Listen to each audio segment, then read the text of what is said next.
আসসালামু আলাইকুম। কেমন আছেন আপনারা? আশা করি ভালো আছেন। খুব ইচ্ছে ছিল যে বর্তমান যে হট টপিকস সেটা হচ্ছে হলো আসিফ মাহমুদ ভার্সেস ইশরাক হোসেন নিয়ে কিছু কথা বলার। কিন্তু আসলে সেই সুযোগ আমরা পাই না যে আমরা অন্য সাইড নিয়ে কথা বলবো বেশি একটা। অন্য সাইড নিয়ে কথা বলে বিজ্ঞ সাজবো সেটা সম্ভব হয় না। কেননা হাসিনা ১৬টা আমলে আমাদের ছিল নিরাপত্তা ইস্যু, সিকিউরিটি ইস্যু, যেটা নিয়ে আমরা কথাই বলতে পারতাম না। এখন দেখা যাচ্ছে যে এই সরকারের আমলেও আমাদের নিরাপত্তা বিষয়টা একটা ইস্যু হয়ে দাঁড়াচ্ছে। আহ, তো আগে তো নিজের সিকিউরিটি মানে আগে তো নিজেকে রক্ষা করতে হবে, ঠিক না? আগে তো নিজের কমিউনিটিকে রক্ষা করতে হবে, নাগরিকদের সিকিউরিটিটা মেইন। সিকিউরিটি থাকলে সেটা না আমি বিভিন্ন ইস্যু নিয়ে কথা বলবো, ফান করবো আপনাদের সাথে, তাত্ত্বিকতার কথা বলবো, বুদ্ধিজীবী সাজবো, হোয়াট এভার। তো আমাদের পক্ষে আসলে ওই জিনিসগুলোতে না এঙ্গেজড হওয়া সম্ভব হচ্ছে না যে who is good, Asif Mahmud নাকি ইশরাক, এঙ্গেজ হওয়া সম্ভব হচ্ছে না। তো রিসেন্ট দ্বারা যে ইস্যুটা আমাদের সামনে আসছে আপনারা জানেন অলরেডি, যে আমাদের দুজন সম্মানিত academic doctor Mohammad Sarwar Hossain PhD, আর একজন হচ্ছে হলো আসিফ মাহতাবুস্য, এই দুজনকে সাফান চৌধুরী রিবেল নামে একজন সিলেটের মেট্রোপলিটন ইউনিভার্সিটির এক স্টুডেন্ট, সে এই আমাদের সরোয়ার স্যার এবং হচ্ছিল আসিফ মাহতাবুস্যর স্যারের একটা ভয়ানক ক্যারিকেচার আঁকে খুনের হুমকি দেয়। এটা পুরোপুরি সন্ত্রাসী অ্যাক্টিভিটি। তো এইটা কোনো মিডিয়া কভার করে নাই, তারপরও এটা আপনারা জানেন আশা করি অলরেডি। এটাই আমাদের সাম কাইন্ড অফ সাকসেস যে মিডিয়া আমাদেরকে কভার করতেছে না। জাস্ট আমরা সেকুলার না বলে আমরা জাস্ট রাইট উইং বলে তারপরও এই নিউজগুলো সব জায়গায় ছড়িয়ে যাচ্ছে, আমাদের নিরাপত্তার ইস্যুটা সবার কাছে পৌঁছে যাচ্ছে। এটা আমাদের some kind of success. Media আমাদেরকে কভারস করবে না, কারণ মিডিয়া আমাদের সাথে এখন এই যেই ব্যবহারটা করতেছে এটা some kind of racial behaviour, যে তুমি যতক্ষণ পর্যন্ত সেকুলার না হবা ততক্ষণ পর্যন্ত তোমার নিরাপত্তা ইস্যু আমার কাছে কিছুই না। ঠিক আছে, তুমি মরো যা রাতে মরো, ঠিক আছে, আমার কাছে এটা কোনো ইস্যু না। তুমি যেহেতু সেকুলার না, তুমি যেহেতু রাইট উইং, দ্যাটস ওয়াই তোমাকে নিয়ে আমার কনসার্ন না। এটা হলো ব্যাপার। যাই হোক, তারপরে সাফন চৌধুরী রিবেলের পরে যেটা হয়, তার আইডি মনে হয় সে হয়তো বা ডিঅ্যাক্টিভেট করে, না হলে কোনো অ্যাক্টিভিস্ট হয়তো বা রিপোর্ট করে তার এটাকে নষ্ট করে। আমি I am not sure about it. তো এটা আসলে করা উচিত না, কারণ এটা একটা প্রমাণ রাখা দরকার আমাদের। আপনারা যারা আইডি তৎক্ষণাৎ কেউ একটা হুমকি দিলে, খুনের হুমকি দিলে, এমনি অন্য সাম কাইন্ড অফ অন্য অপরাধ হয় সেটা ভিন্ন বিষয়, কিন্তু এই যে খুনের হুমকি দেয়, কিন্তু আপনারা সেটাকে প্রমাণ হিসেবে রাখার আগেই, ট্রেস রাখার আগেই আপনারা সেটাকে রিপোর্ট দিয়ে ডিলিট করে দেন। যাই হোক, আমি বিশ্বাস করি না যে এটা ওরকম করা হয়েছে। আমার মনে হয় ওই ছেলে নিজেই স্বতঃস্ফূর্তভাবে নিজ থেকেই হয়তো বা ভয় পেয়ে ওইটাকে ডিঅ্যাক্টিভেট করে দিছে পরবর্তীতে। যাই হোক, ওইটা মেইন ইস্যু না। দেন যা হয়, যেটা হচ্ছে হলো আমাদের ইস্যুটা রাষ্ট্রের কাছেও বড় কোনো ইস্যু না, এবং পুলিশের কাছে অভিযোগ জানানো হয়েছে। সরোয়ার স্যার নিজে পুলিশের কাছে যান। তো এরপরও ওই ছেলেকে গ্রেপ্তার করা হয় নাই, কিন্তু ওই ছেলে যেই ভার্সিটির, অর্থাৎ সিলেট মেট্রোপলিটন ইউনিভার্সিটির, সেই ভার্সিটির ছেলেরা এটার বিরুদ্ধে বিক্ষোভ জানায়, এবং তারপর মেট্রোপলিটন ইউনিভার্সিটি কর্তৃপক্ষ তারা ওই ছেলেকে আজীবনের জন্য বহিষ্কার করে তাদের ভার্সিটি থেকে। মেট্রোপলিটন ইউনিভার্সিটিকে ধন্যবাদ যে তারা মুসলমানদের কথাকে গুরুত্ব দিচ্ছে। আমরা মুসলমান দেখেই তো আমাদের কথাকে গুরুত্ব দেওয়া হয় না, এরকমই তো একটা অবস্থা দাঁড়াচ্ছে, ঠিক না? দেন যেই কাহিনীটা হয়, আমি দেখি গতকালকে আমাকে একজন একটা টেক্সট পাঠায়, তারপর আমি দেখি যে একটা সেলের আইডি আসে সামনে। ওই ছেলেটার নাম হচ্ছে হলো রেদওয়ান আহমেদ। সে বিপ্লবী ছাত্র যুব আন্দোলনের। সেও দেখি একই ভাষায় আসিফ মাহতাবুস্যকে খুনের হুমকি দিচ্ছে, এবং সে খুব বোল্ডলি, মানে এখানে তার কোনো সরি বলার কিছু নাই। মানে সে চাইলে, মানে সে খুন করতে রাজি, বা সে যদি মানুষ পায় বা পরিবেশ পায়, তা যে কাউকে দিয়ে সে এই খুনটা করাই দিবে, এরকম একটা অবস্থা। খুব বোল্ড অ্যাক্টিভিটিস তার মধ্যে, ঠিক আছে। এবং তার এই আইডিটা, তার এই ছবিটা শেয়ার করছে একইভাবে একই ভাষায় আরেকজন, সে হচ্ছে হলো হাদিউজ্জামান আসাদ। তারা দুজনই একটা বামপন্থী সংগঠন, বিপ্লবী ছাত্র যুব আন্দোলন, রিভলিউশনারি স্টুডেন্ট ইউথ মুভমেন্ট এটার নাম। যাই হোক, তো এই জিনিসটা দেখে আমার কাছে না মানে খুব একটা আতঙ্কের সৃষ্টি হয়েছে যে দেখেন, আমি একটু কথা বলি আপনাদেরকে, আমি যেহেতু খুব তাড়াহুড়া করে কথা বলতে পারি না, একটু ভেঙে ভেঙেই বলি, একটু শোনেন। সেটা হচ্ছে যে ধরেন কোনো একটা কমিউনিটিতে আপনি বসবাস করেন, ওকে। তো ওই কমিউনিটির কোনো একজন আপনাকে হুমকি দিয়ে বসলো, আপনি কিন্তু ওই কমিউনিটিতে স্বাভাবিকভাবে জীবনযাপন করতে পারবেন না। এটা জেনুইন টক। ধরেন আপনি আমেরিকাতে আছেন, তো আমেরিকাতে একজন সাদা চামড়ার লোক আপনাকে হঠাৎ করে একটা হুমকি দিয়ে বসলো, খুনের হুমকি, যে তোরা যদি পাই আমি তোরে হ্যাভ টু ডেথ, ঠিক আছে। তো দেন যেটা হবে, আপনি কিন্তু সাদা চামড়ার অন্য যারা আছে তাদেরকে আপনি ওই আগের মতন আর দেখবেন না, বা আগের মতো দেখতে চাবেন না। আপনার কাছে মনে হবে যে আপনাকে যে সাদা চামড়ার যেই লোকটা আপনাকে হুমকি দিচ্ছে, সে হয়তো বা ওই টাইপেরই অনেক রেসিস্ট সাদা চামড়ার একজন প্রতিনিধি। But you don't know. আপনি মনে করবেন যে আপনার সাথে ওই মানুষরা অভিনয় করতেছে, তারা সুযোগ পেলে আপনাকে হয়তো বা খুন করে বসতে পারে বা ক্ষতি করে বসতে পারে। মানে আপনার জীবনটা তখন আর নর্মাল স্টেজে থাকবে না, ঠিক আছে। তো সরোয়ার হোসেন এবং আসিফ মাহতাব উৎসকে কে থ্রেট দেয়? একজন স্টুডেন্ট। আমরা কি জানি যে স্টুডেন্টটা আরও 10 জনের প্রতিনিধি হয়ে এই হুমকিটা দিচ্ছে না? এটা কি আমরা শিওর? এটা তো আমরা শিওর না। তো স্বাভাবিকভাবেই সরোয়ার হোসেন এবং আসিফ মাহতাব উৎসকে যখন এই হুমকিটা দেওয়া হয়, তাদের তো ছাত্রদের মধ্যেই থাকতে হবে, ঠিক আছে।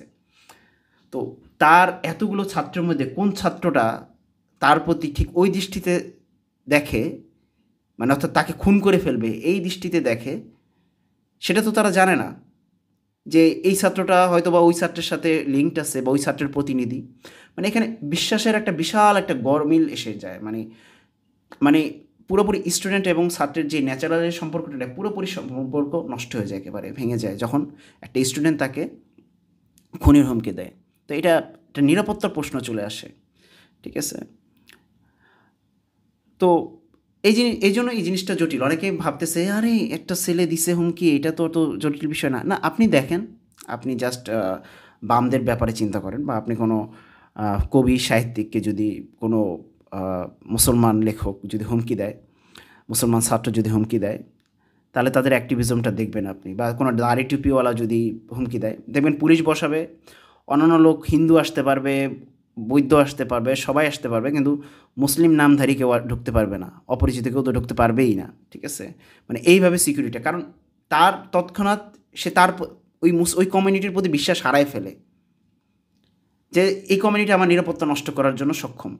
তো এখন আসিফ মাহতাব উৎস এবং সরোয়ার স্যারকে তো ওই ছাত্রদের মধ্যেই থাকতে হয়। তাদের জন্য তো এটা সমস্যা যদি তাদের এই কমিউনিটির উপর থেকে, অর্থাৎ তাদের স্টুডেন্ট কমিউনিটির উপর থেকে তার বিশ্বাস নষ্ট হয়, বা বিশ্বাস এসে কোনো চিড় ধরে। এটা সমস্যা না? এটা তো সমস্যা, তাদের নিরাপত্তার ইস্যু। তো এই ইস্যুটাই কিন্তু দাঁড়ায়। যাক, এরপরে যেটা হয়, এবং বিপ্লবী আহ, ছাত্র যুব আন্দোলন, আমি জানি না ওরা নির্বাচন কমিশনার থেকে, এই কমিশন অফিস থেকে লাইসেন্স পাইছে কি না বাংলাদেশে রাজনীতি করার। পাওয়ার কথা না, কারণ তাদের যেই পেজ দেখলাম, পেজে তারা পুরোপুরি মাওবাদী মতবাদ লালন করে, মাওবাদী মতবাদ লালন করে। তো জানি না তাদের আদৌ নির্বাচন বা এই সংশ্লিষ্ট মেইন স্ট্রিম নির্বাচনে দাঁড়ানোর কোনো ইচ্ছা আছে কি না। তো এরপরে যেটা দেখলাম যে এই রেদওয়ান আহমেদ, সে বোল্ডলি এবং সে আসিফ মাহতাব উৎসকে খুনের ব্যাপারে একটা এই ক্যারিকেচার শেয়ার করে, হত্যা করার ব্যাপারে। সে ইস্ট ওয়েস্ট ইউনিভার্সিটির স্টুডেন্ট। তো আমার কাছে আশ্চর্য লাগলো যে পুলিশ এটা নিয়ে বা কারো ভিতরে এটা নিয়ে কোনো বিকার নাই। এবং ওই ছেলেটা 12 তারিখে ওই ছবিটা দিচ্ছে, শেয়ার করছে। আজকে কত তারিখ? আজকে হচ্ছে হলো 15 আগস্ট, রাত 1টা 46। ঠিক আছে, একটু আগে দেখছি আমি সন্ধ্যার সময়ও দেখছি যে ছবিটা ছিল। ঠিক আছে, আমি আশ্চর্য হয়ে যাই, মানুষ ওপেনলি খুনের হুমকি দিচ্ছে, তারপরও তাকে কেউ গ্রেপ্তার করতেছে না। এটা কোন রাষ্ট্রে আছি আমরা? আপনার কাছে কি মনে হয় না এটা একটা অ্যাবনর্মাল স্টেট? না, আসলে অ্যাবনর্মাল স্টেট না। এখানেই ব্যাপারটা হচ্ছিল একটা ফ্যাক্ট যে বাংলাদেশে মূলত যারা নির্যাতিত তারা হচ্ছিল আমরা মুসলিমরা নির্যাতিত। তো এটা একাডেমিকলিও আলোচনা নেই। যেমন ধরেন হাসিনার আমলে হাসিনা এত জঙ্গি নাটক করছে, মুসলমানদেরকে এত ত্যক্ত বিরক্ত করছে, কিন্তু আপনি একটা সিঙ্গেল আর্টিকেল দেখাইতে পারবেন না ইসলামোফোবিয়ার উপর। হাসিনা যত কিছু করছে, মুসলিমদের দমন করছে, একটা সিঙ্গেল আর্টিকেল দেখাতে পারবেন না যে ইসলামোফোবিয়া বাংলাদেশে এক্সিস্ট করে। আধুনিক ডেমোক্রেসিতে এটা বিশ্বাস করাই সম্ভব না যে majoritarian people will be suffered. এটা বিশ্বাস করাই সম্ভব না। এই জন্য এটার কোনো আলোচনাই নেই কিন্তু। ঠিক আছে, যে আমরা যে কী পরিমাণ সাফার্ড হয়েছি এ নিয়ে আলোচনা নেই। তো আসিফ মাহতাব অবশ্য, সরার হোসেন, এরা হচ্ছে বাংলাদেশের ডানপন্থী। তো এরা যদি অ্যাটাকড হয় এটা নিয়ে আলোচনা আসবে না। এবং বামপন্থীরা মনে করে যে, পুলিশও মনে করতেছে আরে ওদের কোনো শক্তি নাই, ওদেরকে গ্রেপ্তার করবো কিসের জন্য। একই হুমকি যদি একজন হুজুর, দাড়ি টুপিওয়ালা একজন হুজুর বা একজন স্টুডেন্ট যে প্র্যাকটিসিং মুসলিম, সে যদি আজকে কোনো শিক্ষককে হুমকি দিত, ও 12 ঘন্টার মধ্যে গ্রেপ্তার হইতো। 12 ঘন্টার মধ্যে।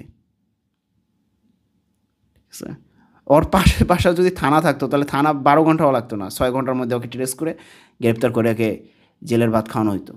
ঠিক আছে, কিন্তু আসিফ মাহতাব অবশ্য, সরার হোসেন, এরা হচ্ছিল মুসলমান, যে কারণে একজন বাম নাস্তিক বা অ্যাগনোস্টিক থ্রেট দিলে সেটাকে কোনো গুরুত্ব দেওয়া হয় না। আমরা ছিল রিভার্স ডিসক্রিমিনেশন স্টেজে। ঠিক আছে, রিভার্স ডিসক্রিমিনেশন। ঠিক আছে, যে এখানে মুসলমান অর্থাৎ মেজরিটিকে উল্টা দমানো হবে, এটাই হলো রাষ্ট্রের নীতি। আর মাইনরিটিকে পাওয়ার করা হবে। এখন মাইনরিটি পাওয়ার হচ্ছে, ঠিক আছে, রাষ্ট্র পাওয়ার করতেছে, কিন্তু এই যে বামপন্থী সংগঠনগুলো, এগুলোর সাথে তো রাষ্ট্রের ওরকমভাবে লিয়াজও নাই বা সম্পর্ক নাই, তারপর ওরা কেন এত পাওয়ার হচ্ছে? এটাই আশ্চর্য ব্যাপার, যে তারা কীভাবে তাদের সন্ত্রাসবাদিতা লালন পালন করতে পারতেছে, রাষ্ট্র দেখতেছে না। এটা আপনার কাছে আশ্চর্য লাগে না? আমার কাছে তো আশ্চর্য লাগে। কীভাবে একটা ছেলে খুনির হুমকি দেওয়ার পর আপনি চিন্তা করেন 48 ঘন্টা উপরে সে একটা পোস্ট ঝুলিয়ে রাখে তার ফেসবুকে প্রোফাইলে। এটা কীভাবে পসিবল? আর এটা নিয়ে কোনো মিডিয়াতে কথা নেই, মিডিয়াতে তো কথা আসবেই না। আমরা মুসলমানরা মারা গেলেও কিছু আসে না।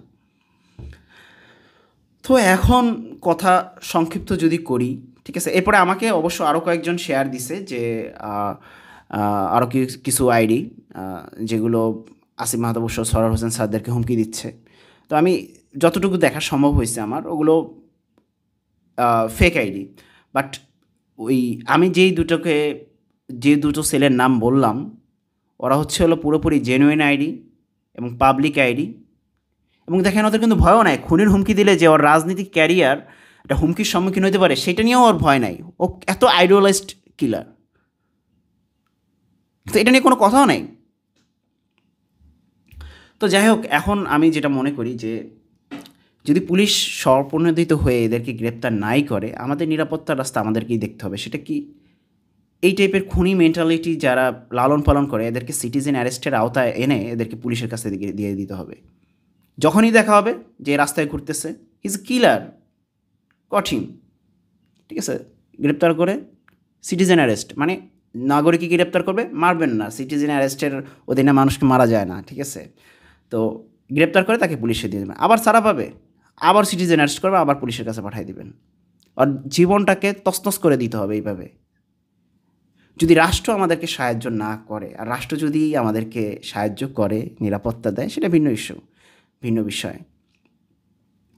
আরেকটা যেটা হচ্ছে হলো, বামপন্থী সংগঠন বা বামপন্থী স্যাররা বা বামপন্থী শিক্ষকেরা কেন এত নিরাপত্তা পায়, ঠিক আছে, কেন এত নিরাপত্তা, বা তাদের এই জিনিসটা এত কেন ভোকাল হয়, এটা কি আমরা চিন্তা করছি? আমি এই জিনিসটা, এই ইস্যুটা অনেক আগে রাইজ করছি যে আমাদের মুসলমানদের অর্থাৎ রাইট উইংদের যত ইস্যু আছে তাদের পক্ষে কথা বলার জন্য শিক্ষকদের একটা স্থায়ী, একটা পার্মানেন্ট একটা মোর্চা থাকা দরকার, যেখান থেকে শিক্ষকদের নিরাপত্তা নিয়ে কথা বলা হবে। আসিফ মাহতাব অবশ্য আর সরওয়ার হোসেন স্যারের জন্য কোনো শিক্ষক কোনো মন্তব্য করলো না, কোনো কথা বললো না তাদের নিরাপত্তার সপক্ষে। এটা আপনার কাছে আশ্চর্য লাগে নাই? এটা আশ্চর্য লাগে নাই আপনার কাছে? আমার কাছে তো ভয়ানক পরিমাণ আশ্চর্য লাগছে যে এটা কীভাবে সম্ভব হলো। অবশ্যই তাদের একটা মোর্চা থাকা দরকার, বা মোর্চা থাকা উচিত একাডেমিকদের, রাইট উইং একাডেমিকদের, যারা এর পক্ষে কথা বলবে। তো আসিফ মাহতাব অবশ্য এবং সরওয়ার হোসেন স্যার দুজনের লাইফেই আমাদের কাছে খুব গুরুত্বপূর্ণ।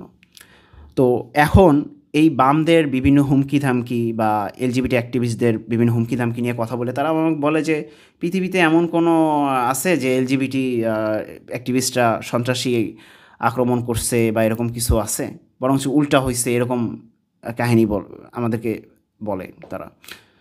তো মূল ব্যাপার হলো কাহিনী থাকার তো দরকার নাই, রেকর্ড থাকার দরকার নাই।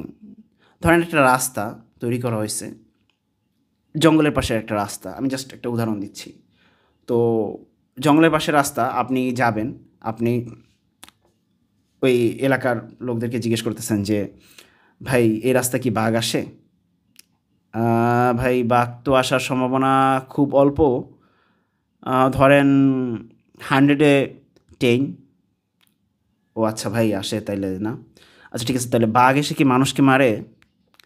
ভাই রাস্তা তো 10 বছর হয়েছে, একজন মানুষ মারা গেছে। ও আচ্ছা তাহলে তো পার্সেন্টেজ আরও কমে গেল, তাহলে আমি যাইতে পারি। ঠিক আছে, এখন আপনার মানে হুমকি আছে এবং মানুষও মারা গেছে বাঘের আক্রমণে, আপনি এখনও রাস্তায় গেলেন, আপনার ভাগ্য খারাপ, ওই দিনই আপনি বাঘের আক্রমণ আসলো, আপনি বাঘের আক্রমণে মারা গেলেন। পার্সেন্টেজ হিসাবে আপনার কিছু যায় আসবে? আপনার যদি পুরোপুরি 100%, আপনি যে বাঘের অ্যাট্রাক্ট হয়েছেন আপনার ক্ষেত্রে তো 100%, যারা বেঁচে আছে তারা এখন পার্সেন্টেজ হিসাব করবে, 1%, 10%, তারা হিসাব করবে, কিন্তু আপনার যত তো 100%, ঠিক না?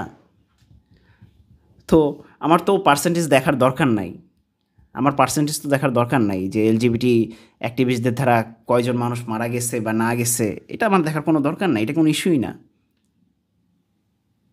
সে ঠিক ওই সন্ত্রাসীদের মতনই তার সাথে ট্রিট করা হবে যে সন্ত্রাসীরা অ্যাভেলেবেল মানুষকে খুনের হুমকি দেয়। ঠিক আছে, যে রাষ্ট্রের কাছে আমাদের অনেক কিছু আশা আছে, রাষ্ট্র সে আশা পূরণ করতেছে না, হাসিনা আমলও করে না। আমি জানি না আমরা কবে ওরকম একটা রাষ্ট্র পাবো যে রাষ্ট্র আমাদের আশাকে পূরণ করবে। এখানে রাষ্ট্র সেকুলারিজম মানেই হচ্ছে হলো মুসলমানদের গলাকে ধরে রাখা। ঠিক আছে, হাসিনার আমলে যেটা হয়েছে। অনেকে আপনারা জানেন না যে সরওয়ার হোসেন এবং আসিফ মাহতাব অবশ্য স্যার কেন আমাদের জন্য খুব গুরুত্বপূর্ণ দুজন পার্সন, তাদেরকে আমি বলি আপনাদেরকে যে 2023 সালে যখন পত্রিকায় 2023 সালে যখন এনসিটিভি কর্তৃক পাঠ্য বইতে এলজিবিটি ঢুকানো হয়, সেটা হলো ট্রান্সজেন্ডার মতবাদ ঢুকানো হয় শরীফের গল্পের মাধ্যমে। তো সরওয়ার হোসেন স্যার এইটা নিয়ে অনেক আগেই অনেক কথাবার্তা বলেন এবং তার এই লেভেলের অ্যাক্টিভিজম ওই সময় কেউ দেখাতে পারে না আসলে। আমি অন্যদেরকে খাটো করছি না, সরি, আমার কথা শুনে যদি হয়তোবা আপনার কাজটা ওইভাবে আমার কাছে নাই, আমার আপাতপক্ষে এখানে অন্য কিছু না ভাববেন না। ঠিক আছে, তিনি অনেক চেষ্টা করেন, অনেক কিছু করেন, আলেমদেরকে বোঝানো হয়, কারণ এলজিবিটি মতবাদ এটা হচ্ছে একটা বিদেশি মতবাদ। স্বাভাবিকভাবেই হঠাৎ করে আপনি আপনার মসজিদের ইমামকে জিজ্ঞেস করবেন এলজিবিটির ব্যাপারে, সে এটার ব্যাপারে না জানা থাকতেই পারে। ঠিক আছে, কিন্তু তখন জানাটা জরুরি ছিল তাদের জন্য। তো এই অ্যাক্টিভিজমের পিছনে সর্বপ্রথম যে বেশি তার একাডেমিক ক্যারিয়ারকেও এর জন্য, সে একাডেমিক ক্যারিয়ার যদি নষ্ট হয় তাহলেও আমি এর বিরুদ্ধে দাঁড়াবো। ঠিক আছে, এটা প্রথম যে দায়িত্ব নিয়ে দাঁড়ায় মোহাম্মদ সরওয়ার হোসেন স্যার তার ক্যারিয়ারকেও এই ব্যাপারে কোনো গুরুত্ব দেয় নাই। আপনারা জানেন যে এলজিবিটির বিরুদ্ধে ওইভাবে কথাও বলা সম্ভব না, যারা একাডেমিক পার্সন তারা এলজিবিটির বিরুদ্ধে কথা বলে। এমনি তো এটা লিবারেল ওয়ার্ল্ড ভিউ, বাট আপনি যদি লিবারেল ওয়ার্ল্ড ভিউতে থেকেও যদি মনে করেন যে না এটার একটু সমালোচনা করি, না আপনি পারবেন না, কোনো জার্নালে আপনার কোনো লেখা পাবলিশড হবে না। ঠিক আছে? এটা একটা চ্যালেঞ্জ আছে আপনার কাছে। কোনো ইউনিভার্সিটিতে যদি আপনার ব্যাপারে এটা বের হয় যে আপনি এলজিবিটি অ্যাক্টিভিজমের বিরুদ্ধে কথা বলেন, তাহলে ইউনিভার্সিটি থেকে আপনাকে বের করে দেওয়ার সম্ভাবনা আছে। ঠিক আছে? 90% অত সম্ভাবনা আছে। ধরে নিতে পারেন আপনি। তো সরোজ হোসেন স্যারের স্টেজের একজন শিক্ষক এটা নিয়ে অ্যাক্টিভিজম করবে, এটা মানে চিন্তারও বাইরে। তো সে অ্যাক্টিভিজমটা করে, ওই সময় এই জিনিসটা মানুষের সামনে আনে। তারপরও দেখা যায় যে আমাদের যে সমস্ত কাজকর্ম এবং এর বাইরে অনেক ভাই ব্রাদার এটার সাথে অ্যাড হয়। তো স্বাভাবিকভাবেই হাসিনা সরকার যেটা করছে সবসময় মুসলমানদের দমাইছে কীভাবে, যে এটা জঙ্গিদের কথা, মৌলবাদীদের বক্তব্য, আমরা আসলে এটা বুঝাই নাই, ওইটা বুঝাই নাই, মানে এটা বোকা বানানোর যেই ধ্যান ধারণা, বোকা বানানোর যে স্টেজ, ঠিক আছে? তো এরপরে যেটা হয়, একবার আসিফ মাহতাব অবশ্য একটা এমন একটা সেমিনার হয় এলজিবিটি যে আসতেছে এটা নিয়ে ইনক্লুডেড হচ্ছে বইতে। তো আসিফ মাহতাব অবশ্য সেই বইটা ছিঁড়ে ফেলে, এটা আপনারা জানেন, যারা জানেন না তাদের উদ্দেশ্যে, ঠিক আছে? যারা বলতেছেন এই দুজনের নিরাপত্তা নিয়ে এত কথা কেন বলবো, তো আসিফ মাহতাব অবশ্য তার এই নন লিবারেল স্ট্যান্স করে এই জিনিসটাকে সে একেবারে মানে তুঙ্গে পিকে নিয়ে যায়, আলোচনার পিকে নিয়ে যায়, ঠিক আছে? তো এখানে তখন আর আসলে রাষ্ট্রের পক্ষে রাগঢাক করার মানে প্রবলেম হয়ে দাঁড়ায়, যে এই জিনিসটা এত আলোচনায় চলে আসে, তখন এটাকে আর তারা ঢাকতে পারতেছিল না, শাক দিয়ে মাছ ঢাকা সম্ভব হচ্ছিল না, এক ট্রাক দুই ট্রাক শাক আনলেও মাছটা ঢাকা সম্ভব না, এই সিচুয়েশনে নিয়ে যায়, ঠিক আছে? তো আসিফ মাহতাব অবশ্যের এই জিনিসটা এটা একটা হিরোইক অ্যাক্টিভিজম। জেনুইনলি একজন শিক্ষকের পক্ষ থেকে এরকম কাজ করা আসলে পসিবল হয় না বৈপ্লবিক মুহূর্ত ছাড়া আসলে। কারণ শিক্ষকরা আপনারা জানেন যে কথা কেন বলা হয় যে শিক্ষকরা তাদের বুদ্ধিভিত্তিক চর্চা বা বিভিন্নভাবে যুক্তিতর্ক এগুলোর মাধ্যমে না, এলজিবিটি অ্যাক্টিভিজম তখন মোটেও এই স্টেজে ছিল না। আসিফ মাহতাব অবশ্যকে আল্লাহ তাআলা শরে সদর দান করছেন ওই সময়, যে কারণে তিনি বইটা ছিঁড়ে একেবারে এই জিনিসটাকে আলোচনা তুঙ্গে নিয়ে যায় এবং কন্টিনিউয়াসলি তাকে তার লাইফে অনেক কিছু হ্যাম্পার হইতেছে। এই কারণে স্বাভাবিকভাবে একজন বর্তমান সময়ে বর্তমান ওয়ার্ল্ড ভিউতে আপনি যদি এলজিবিটি অ্যাক্টিভিজমের সাথে না থাকেন তাহলে আপনাকে ভুগতে হবে, হোয়াট এভার ইউ আর, আপনি যেই হন, ঠিক আছে? তো আপনি যেই হন বা যেখান থেকেই আসেন আপনাকে ভুগতে হবে, ঠিক আছে? তো আসিফ মাহতাব অবশ্য এরপরে তার ব্রাকের চাকরি হারান, ঠিক আছে? তাকে অনেক কিছু শুনতে হয়, আল্লাহ তাআলা তাকে হেফাজত করছেন, সবর দান করছেন। তো এই স্টেজে এসে তারা দুজন আমাদের জন্য একজন কাণ্ডারি। আমি জীবিত ব্যক্তির প্রশংসা করা উচিত হয় না, তারপরও আমি এটা আমি এর জন্য প্রশংসা করতেছি যে এই দুজনকে আপনারা আরও যারা একাডেমিক আছে আমার ফ্রেন্ড লিস্টে যারা আছে বা আমার ভিডিও দেখতেছে, আমি জানি না আমার ভিডিও একাডেমিকরা দেখে কিনা কোনো, I don't know about it, এবং আমি আর মনেও হয় না দেখে। যাক, যদি ভবিষ্যতে কেউ একাডেমিক হন, ঠিক আছে, এই দুজনকে আদর্শ হিসেবে মানতে পারেন, অন্তত তাদের লিভিংয়ের এই পিরিয়ডে, ঠিক আছে, যে তারা কে আমাদের জন্য এবং আমাদের জন্য কী করছে। আমি জাস্ট একটা উদাহরণ দিচ্ছি, তারা কত বড় একটা কাজ করছে। রিসেন্ট আমি একটা লিখছি যে রিসেন্ট মাহমুদ ভার্সেস টেইলর একটা কেস আছে আমেরিকার এক রাজ্যের, সুপ্রিম কোর্টে গিয়ে সেটা পাস্ট হয়।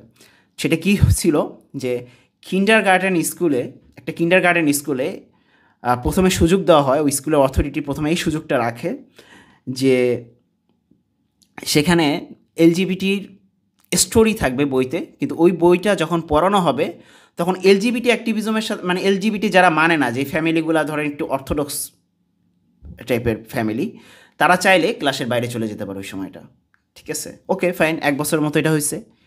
দেন 2nd বছর পরে রুলস উল্টায় ফেলানো হয় যে না, সবারই শুনতে হবে কথা, ওই গল্প সবারই শুনতে হবে। অর্থাৎ বইতে থাকবে, বই তো আপনি ইগনোর করতে পারবেন না, বাট এতদিন যে একটা নিয়ম ছিল যে স্টোরিও আপনি ইগনোর করবেন, বাট সেই স্টেজ আর রাখা হয় নাই। তো এরপরে কোর্টে যাওয়া হয়, হাইকোর্টেও ওই স্টোরি শুনতে হবে, এটার পক্ষে রায় হয়। দেন সুপ্রিম কোর্টে কত 6-2 এই টাইপের একটা ভোটাভুটিতে সুপ্রিম কোর্টে ওই মাহমুদের পক্ষে, অর্থাৎ যারা এই কেসটা করে তাদের পক্ষে রায় আসে যে না, চাইলে আপনি এখন যেতে পারবেন। তা আমরা কি চাই আমাদের সন্তানদেরকে ওই স্টেজে নিয়ে যেতে, যে রাষ্ট্র তাদেরকে এলজিবিটি বইতে চাপাই দিবে এবং আমি পরে রিড করব যে আমরা এটা পড়তে চাই না, তখন ডিটে বলবে ঠিক আছে আপনি বাইরে থাকবেন ওই সময়, আপনাকে এতটুকু অবকাশ দেওয়া হলো, কিন্তু মেইন স্ট্রিম এলজিবিটি থাকবে, কারণ এটাই পারফেক্ট। আমরা কি ওই অবস্থায় পৌঁছাতে চাই? তো চাই না। তো আমাদের কাছে এই দুজনের নিরাপত্তা বিশাল গুরুত্ব বহন করে। এবং যারা জানেন যে বাংলাদেশে বাম সন্ত্রাসী এক্সিস্ট করে, আগেও করছে, চরমপন্থা বা রেড সন্ত্রাস। তো তারা যখন প্রকাশ্যে খুনের হুমকি দেয় এবং তারা এতটা আইডোলাইজড কিলার, আপনারা জানেন যে আমি একটু আগে বলছি যে আইডোলাইজড কিলার হওয়ার একটা উদাহরণ দিচ্ছি, যে সে তার প্রকাশ্য আইডি থেকে সে খুনের হুমকি দিচ্ছে, মানে তার এই নিয়ে ভয় নাই, মানে এটা যেটা সে পাপ কাজ করতেছে বা একটা সিন করতেছে বা রাষ্ট্রের দৃষ্টিভঙ্গিতে সে যে একটা অপরাধ করতেছে, এই ব্যাপারে তার বিন্দুমাত্র কোনো ভয় নাই বা আতঙ্ক নাই, বা আমি যে এটা ভুল কাজ করতেছি এই নিয়ে তার মধ্যে কোনো ইতস্তত বোধ নাই। সে 24 ঘন্টা 48 ঘন্টা বাপের বেটা সাদ্দামের মতন এটা ঝুলাই রাখছে। তো তারা আইডোলজ মোটিভেটেড। এখন এই আইডোলজ মোটিভেটেড কিলাররা যদি এই এলজিবিটিদেরকে আশ্রয় দেয়, ঠিক আছে, এবং এলজিবিটিদেরকে যদি তারা ট্রেনিং দেয় খুন করার ব্যাপারে, কে বলতে পারবে যে তারা সাকসেস হবে না? অতীতে তো তাদের রেকর্ড আছে, বর্তমান সময়েও তাদের রেকর্ড আছে, অনেক রেকর্ড আছে। তো যাই হোক, আমরা চাই যে রাষ্ট্র আমাদের প্রতি সহনশীল হোক, আমরাও রাষ্ট্রের প্রতি সহনশীল হব, রাষ্ট্র আমাদেরকে নিরাপত্তা দেখ। আমরা আর কিচ্ছু চাই না, আমাদেরকে নিরাপত্তা দেখ, এবং আমাদেরকে যারা হুমকি দিচ্ছে, হুমকি দামকি দিচ্ছে, রাষ্ট্র তাদেরকে অবিলম্বে গ্রেপ্তার করুক, গ্রেপ্তার করে তাদেরকে শাস্তি দিক, বা যেটা করা দরকার আদালত বুঝুক তাদের ব্যাপারে, ঠিক আছে। কিন্তু আমাদের নিরাপত্তাটা আগে। আর আসিফ মাহতাবুস্য এবং সরোয়ার হোসেন স্যার, আমরা তাদের সাথে আসি এবং তাদের যে কোনো ব্যাপারে আমরা তাদেরকে সহায়তা করতে দৃঢ়প্রতিজ্ঞ ইনশাআল্লাহ। আমরা আল্লাহর কাছে, আল্লাহ যেহেতু সর্বশ্রেষ্ঠ নিরাপত্তা দিনেওয়ালা, আমরা তাদের নিরাপত্তা আল্লাহর কাছেই চাইতেছি। রাষ্ট্র যেহেতু বারবার ব্যর্থতা দেখাচ্ছে এটা। ঠিক আছে, ধন্যবাদ, অনেক কথা বলে ফেলছি আমি, আজকে রাখি তাহলে, আর কোনো কথা বলার নাই আপাতত। তো বাম সন্ত্রাসীদের ব্যাপারে সাবধান থাকবেন। আসসালামু আলাইকুম।